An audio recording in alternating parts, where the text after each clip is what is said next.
Hello friends, मैं कामनी प्रजापति आप सभी का केआर क्लासेस में स्वागत करती हूँ। फ्रेंड्स, आज मैं आप सभी के लिए न्यू चैप्टर लेकर आई हूँ, साझेदारी खाते। साझेदार द्वारा अवकाश ग्रहण या उसकी मृत्यु, इंग्लिश में बोलेंगे रिटायरमेंट और डेथ ऑफ ए पार्टनर।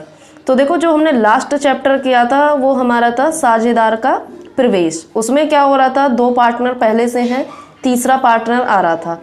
और इसमें क्या है, पहले से तीन पार्टनर हैं और एक पार्टनर अवकाश ग्रहण कर रहा हो या उसकी मृत्यु हो जाए तो दो बचेंगे। देखो, जो हमने लास्ट चैप्टर सीखा है उसका हमें बहुत बड़ा एडवांटेज इस चैप्टर में मिलने वाला है कि जो कुछ हमने वहाँ पर सीखा वो सभी हमें यहाँ पर भी काम आएगा। बस होना क्या है, थोड़ा सा पार्टनरशिप फॉर्म चेंज हो गई है। उसमें क्या था, दो पार्टनर थे, तीसरा आ रहा था, और इसमें क्या है, तीन पार्टनर हैं पहले से और एक अवकाश ग्रहण कर रहा है तो दो बचे। बहुत कुछ इसमें सेम ही है और उस चैप्टर का हमें बहुत बड़ा फायदा भी मिलेगा। तो आज मैं आप सभी को बताती हूँ कि सबसे पहले इस चैप्टर में है क्या। किसी साझेदार के फर्म से अवकाश ग्रहण करने का आशय उस साझेदार द्वारा फर्म से अपना संबंध विच्छेद कर लेने से है। देखो, संबंध विच्छेद का मतलब ये है कि उस फर्म से रिश्ता तोड़ लेना। जैसे कि कोई पार्टनर है, यदि वो अवकाश ग्रहण कर रहा है तो अवकाश ग्रहण करने का मतलब ये नहीं है कि उसने छुट्टी ले ली एक दिन या दो दिन के लिए, वो हमेशा के लिए उस फर्म से अपना संबंध विच्छेद कर लेता है। अब देखो, यदि कोई डेफिनेशन आ जाए एग्जाम में कि बाहर जाने वाले साझेदार से क्या आशय है, तो उसकी क्या डेफिनेशन हो सकती है, मैं आपको बता देती हूँ।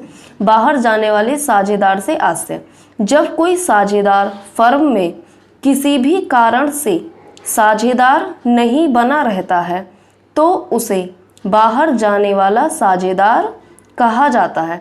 देखो, वो किसी भी कारण से जब साझेदार नहीं बना रहे तो वो बाहर चला जाता है तो उसे क्या कहते हैं, बाहर जाने वाला साझेदार कहा जाता है। ऐसा दो प्रकार से हो सकता है। क्या कंडीशन हो सकती है उसके बाहर जाने की?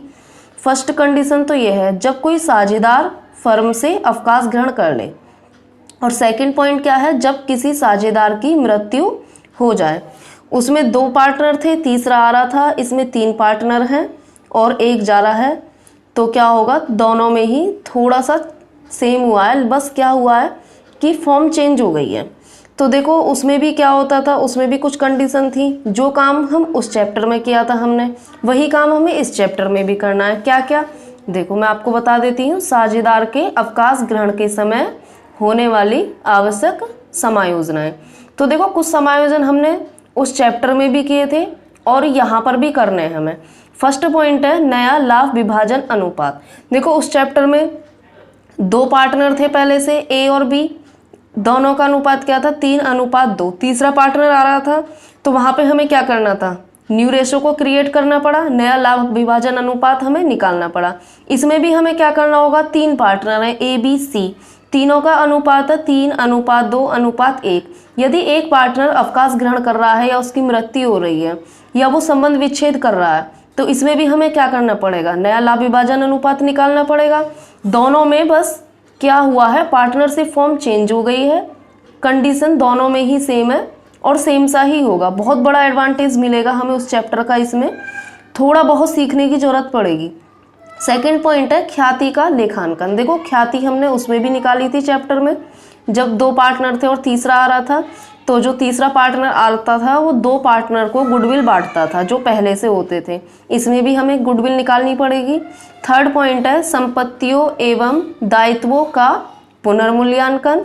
फोर्थ पॉइंट है सामान्य संचय एवं अवितरित लाभ। फिफ्थ पॉइंट है संयुक्त जीवन बीमा पॉलिसी में हिस्सा। नेक्स्ट है अवकाश ग्रहण करने वाले साझेदार को देय राशि का भुगतान। और लास्ट पॉइंट है पूंजी का समायोजन। देखो, ये कुछ पॉइंट्स उसमें भी आए थे, बस ये नया पॉइंट है कि अवकाश ग्रहण करने वाले साझेदार को देय राशि का भुगतान, क्योंकि इसमें जो व्यक्ति अवकाश ग्रहण कर रहा है, जो साझेदार अवकाश ग्रहण करेगा, उसे हमें कुछ राशि का भुगतान करना पड़ेगा। तो उसमें भी हमने क्या क्या निकाले थे, नया लाभ विभाजन अनुपात निकालना पड़ा था, ख्याति का मूल्यांकन भी किया था, संपत्ति और दायित्वों का भी पुनर्मूल्यांकन हुआ था, कोई संचय और लाभ वगैरह है तो वो भी हमें बांटना पड़ा था। देखो, और इसमें एक ये पॉइंट है कि संयुक्त जीवन बीमा पॉलिसी में हिस्सा।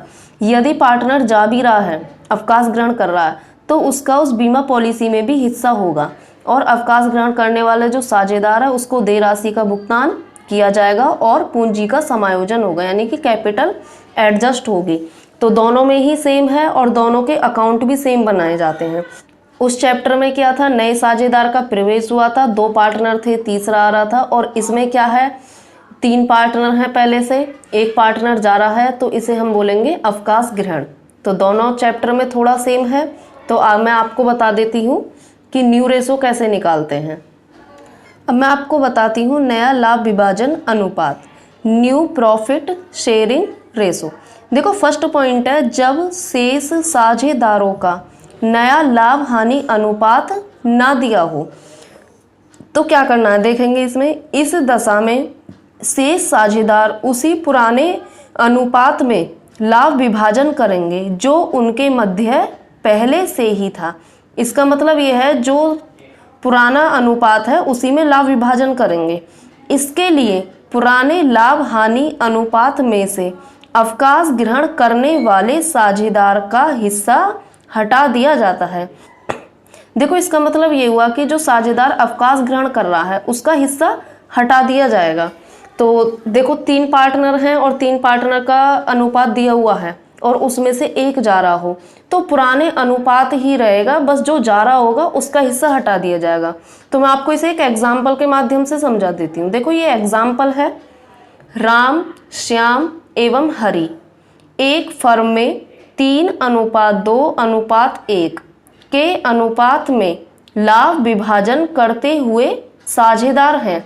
निम्न दशाओं में उनका लाभ हानि विभाजन अनुपात ज्ञात कीजिए। देखो ये 3 पॉइंट दे रखे हैं। फर्स्ट पॉइंट में कह रहा है यदि राम अवकाश ग्रहण करता है, सेकंड पॉइंट में क्या कह रहा है, यदि श्याम अवकाश ग्रहण करता है, और थर्ड पॉइंट है यदि हरि अवकाश ग्रहण करता है। तो तीनों में क्या है, पहले में तो कह रहा है राम अवकाश ग्रहण करता है। देखो रेशो क्या दे रखा है, मैं आपको समझा देती हूँ। पहले रेशो दिया हुआ है 3:2:1, 3:2:1। अब हम फर्स्ट पॉइंट निकालें। फर्स्ट पॉइंट हमें निकालना है तो हम न्यू रेशो निकाल रहे हैं।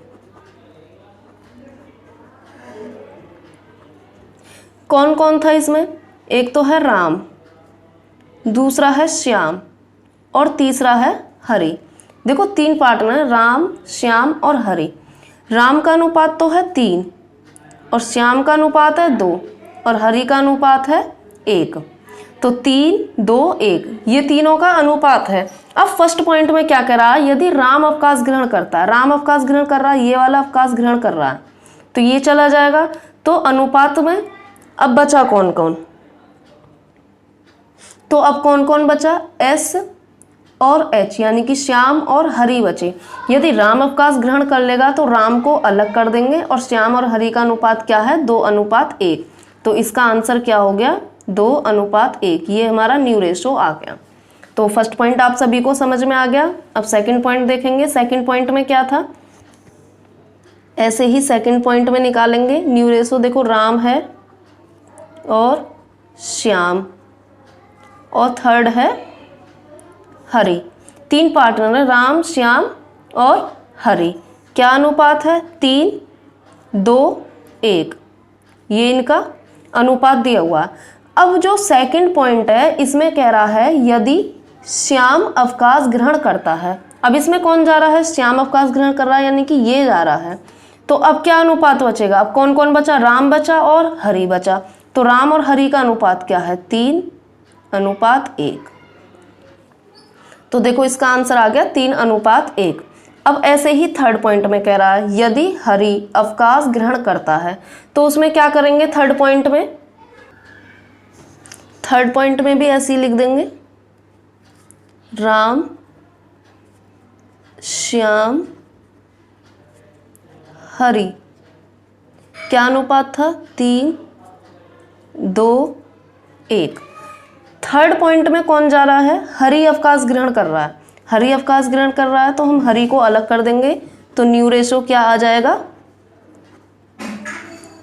3:2। ये हमारा आंसर हो गया। तो तीनों पॉइंट को हम एक ही पॉइंट में समझ सकते हैं। एक बार मैं दोबारा बता देती हूँ, राम, श्याम और हरि हैं। फर्स्ट पॉइंट में कह रहा था कि यदि राम अवकाश ग्रहण करता, राम अवकाश ग्रहण करेगा तो हम राम को हटा देंगे। कौन कौन बचा? श्याम और हरि। तो आंसर क्या बचेगा? ν/2:1।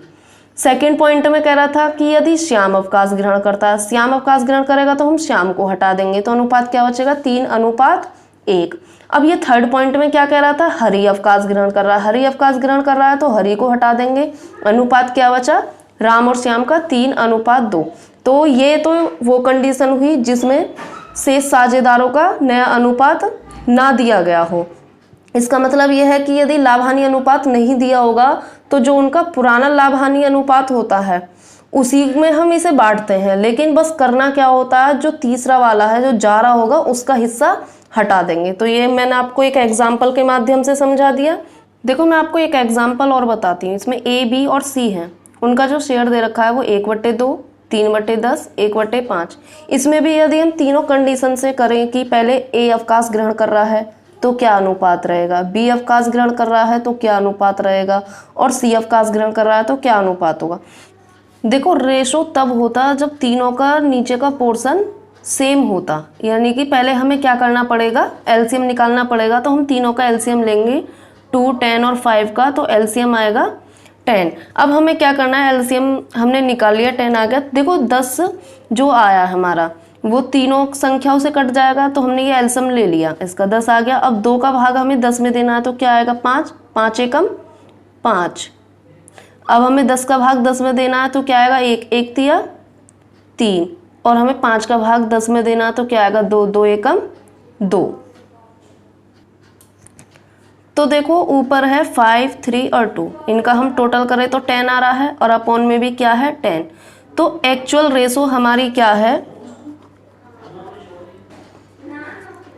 5:3:2। तो हमने ये रेशो निकाल दिया। तो यानी कि जो ए, बी और सी है, क्या क्या रेशो हो गया इनका? ए का हो गया 5, और बी का हो गया 3, और सी का हो गया 2।